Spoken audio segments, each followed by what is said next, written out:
क्या आप भी बार बार यही सोचते हो कि उसका रिप्लाई क्यों नहीं आया? क्या वो अब बदल गया? क्या अब पहले जैसा प्यार नहीं रहा? यही ओवरथिंकिंग आपके रिश्ते को धीरे धीरे ख़त्म कर रही है। अगर आप ही इस ओवरथिंकिंग के अंदर हो तो आपका रिश्ता भी ख़त्म होने की सिचुएशन पे आ चुका है। तो हेलो दोस्तों, कैसे हो आप सब लोग। आज की वीडियो में आपका स्वागत है। आज का हमारा टॉपिक होने वाला है कि आप भी अगर ओवर थिंकिंग के अंदर हो तो आपका रिलेशन कैसे ख़राब होता है, आपके रिश्ते का दुश्मन कौन है, यही ओवर थिंकिंग। तो इसी पे हम आज बात करने वाले हैं। जो नए हैं वो मेरे चैनल को प्लीज़ सब्सक्राइब कर दीजिएगा और प्लीज़ मेरे चैनल को शेयर कर दीजिएगा। तो चलिए सबसे पहले हम बात करते हैं कि ओवर थिंकिंग आखिर है क्या।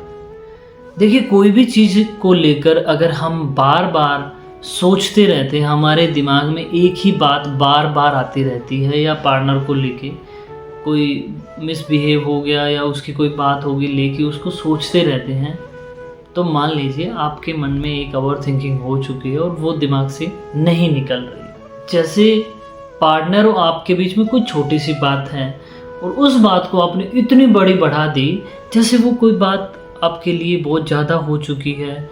ऐसी छोटी सी बात को लेकर बहुत बड़ी बना देना, ये भी आपकी एक ओवर थिंकिंग है। इससे भी आपके रिलेशन पे बहुत ज़्यादा प्रभाव पड़ता है। आपके रिलेशन इससे ख़राब होने के चांसेस बहुत ज़्यादा है।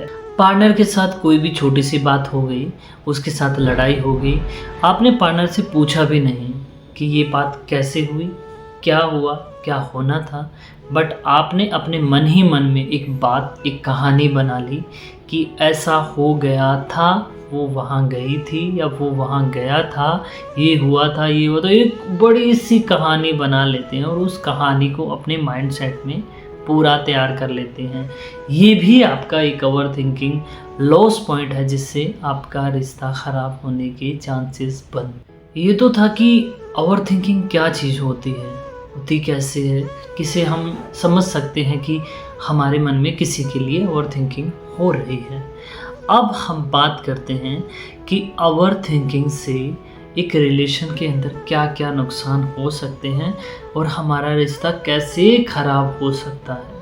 अगर हम ओवर थिंकिंग करते हैं तो हमारे रिश्ते में ये नुकसान हो जाएगा कि जो हमारा कम्युनिकेशन है पार्टनर के साथ वो ख़त्म हो जाएगा। पार्टनर हमें एक ऐसे समझेगा कि ठीक है साथ में, कोई इतनी बड़ी बात नहीं है, वो हम पे इतना विश्वास भी नहीं होगा और जो रिलेशन है वो ऐसे टूटता सा बिखरता सा हो जाएगा कि आपका रिश्ता टूटने वाली सिचुएशन पे आ चुका है। आपके और आपके पार्टनर के बीच में जो भी ट्रस्ट बना हुआ है, या आपका रिलेशन 5 साल का है, 2 साल का है, 1 महीने 2 महीने का, जितना भी है, आपने अपने पार्टनर के साथ जो भी ट्रस्ट बनाया है, सिर्फ और सिर्फ ही ओवर थिंकिंग की वजह से आपका रिलेशन ख़राब हो जाएगा। आपका रिश्ता टूटने की कगार पे आ जाएगा और हो सकता है इसी ओवर थिंकिंग की वजह से आपका रिश्ता ख़त्म भी हो सकता है। और यही ओवर थिंकिंग है जिससे आपका पार्टनर आपको गिल्ट फील करवाता है। आप कितने भी अच्छे हो, आप कैसे भी बिहेव कर रहे हो, अगर आपके मन में किसी आपके सामने वाले पार्टनर की तरह से ओवर थिंकिंग हो चुकी है, तो हम कुछ ऐसा कर देते हैं जिससे हमारे सामने वाला पार्टनर हमारे बारे में गिल्ट फील करना, या गिल्ट फील उसको हो जाएगा कि आप उसके लिए अच्छे नहीं हो। इस वजह से वो इंसान आपसे दूर जाने की कोशिश करेगा और इसी कोशिश के चक्कर में रिश्ता टूटने वाली सिचुएशन पे आ जाएगा। और फिर आप कितनी भी कोशिश कर लो, कितना भी कुछ कर लो, क्योंकि आपने अपने माइंडसेट में वो कहानी बना रखी है कि आपका पार्टनर सही नहीं है, वो किसी और से बात कर रहा है, वो ये है, वो ये है।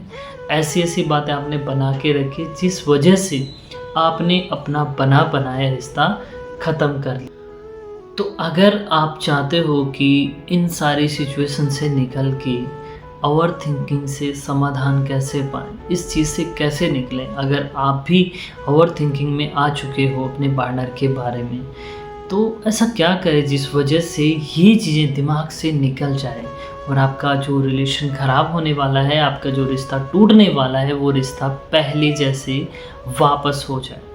तो चलिए, सबसे पहली बात, इतना पार्टनर के साथ अगर तुम हो तो इतना सोचने की ज़रूरत नहीं है कि क्या होगा, कैसे होगा, क्या वो कर रहा है। बिना सोचे समझे दिल में जो आता है पार्टनर के साथ बात करिए, क्योंकि बिना रुकावट और बिना सोचे समझे अगर तुम बात करोगे तो ये जो ओवर थिंकिंग वाला तुम्हारे माइंड में जो भी चल रहा है वो धीरे धीरे निकल जाएगा, और जो रिश्ता तुम्हारा कमज़ोर होने वाला है वो रिश्ता वापस के वापस वैसे ही हो जाएगा और आपके रिश्ते में कोई भी दिक्कत नहीं आएगी। ओवर थिंकिंग आने का सबसे बड़ा कारण होता है कि हम अपनी लाइफ में बहुत ज़्यादा फ्री रहते हैं, और फ्री रहने का कारण भी ओवर थिंकिंग है, क्योंकि पार्टनर आपका कुछ काम कर रहा है, घर में बिजी है, फैमिली को टाइम दे रहा है, बट हम सारा दिन फ्री रहते हैं। हमें बस ये होता है कि उसका फ़ोन आ गया, बात कर ली, फ़ोन कट कर दिया, फिर हम बैठे हैं, फिर फ़ोन आ गया, बात कर ली, पूरा दिन हम फ्री हैं। तो यही कारण है कि हमारा फ्री होना भी रिलेशन को ख़राब कर देता है। सो प्लीज़, आप रिलेशन के अंदर अगर लड़के हो तो भी अपनी लाइफ को बिज़ी रखना सीखिए, खुद पे काम करिए। अगर आप लड़के हो तो भी आप खुद को बिज़ी रखने की कोशिश करिए, ताकि ओवर थिंकिंग वाली सिचुएशन ना आए और आपके दिमाग में फ्री के फालतू सवाल ना आए और आपका रिलेशन बेटर हो। सबसे लास्ट बात, अपनी सोच को कंट्रोल करें। क्या होता है ना कि रिलेशन के अंदर हमारी सोच कहाँ से कहाँ पहुँच जाती है। पार्टनर कुछ करता नहीं है, बट हम क्या करते हैं, एक कहानी रच लेते हैं अपने दिमाग में कि शायद ऐसा हो गया होगा, और इस शायद के चक्कर में हमने एक कहानी बना ली और उस कहानी पे हमने स्टैम्प भी मार दी कि हम एकदम सही हैं और पार्टनर गलत है, और यही गलतफहमी आपके रिलेशन को डाउन ले जाता है और रिश्ता ख़त्म भी हो जाता है। तो सोच को अपनी कंट्रोल करने की कोशिश करो।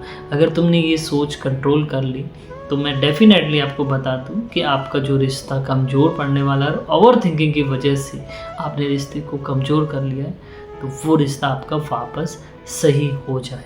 ओवर थिंकिंग ना रिश्ते को जड़ से ख़त्म कर देता है, और समझदारी ये है कि सोच के देखो आपका रिश्ता दोनों का, आपका और आपके पार्टनर का, कितना गहरा है। आपने इस रिश्ते को बनाने में कितनी मेहनत की है, क्या क्या किया है, और सिर्फ इस ओवर थिंकिंग की वजह से आपने इस रिश्ते को ख़राब कर लिया। तो अगर आप भी इस चीज़ से जूझ रहे हो, आप भी ओवर थिंकिंग के चक्कर में हो, तो इस वीडियो को अपने दोस्तों और किसी के साथ शेयर करिए। प्यार को तोड़ना नहीं है, जोड़ना है। अगर आप किसी से प्यार करते हो तो उसके प्यार को साथ लेके चलो। ऐसे नहीं है कि ओवर थिंकिंग की वजह से आप अपने रिश्ते को ख़राब कर लो। सो मेरी आप सबसे यही रिक्वेस्ट है और यही प्रार्थना मैं आप सबसे करता हूँ, आप जिस भी इंसान से प्यार करते हो उसके साथ रहने की कोशिश करो। ये नहीं कि उसको ठुकरा दिया और किसी दूसरे के चक्कर में है, ये कभी मत करना, क्योंकि एक ट्रू इंसान के साथ रहना बहुत मुश्किल है। और लड़ाई झगड़े हर रिलेशन के अंदर हैं, इसका मतलब ये नहीं कि रिश्ते को छोड़ के निकल जाओ। तो जो भी सिचुएशन होगी उसको समाधान तो हर एक चीज़ का होता है, करना सीखिए। सो मिलते हैं कल एक नेक्स्ट वीडियो में नेक्स्ट टॉपिक के साथ। तब तक के लिए बाय एंड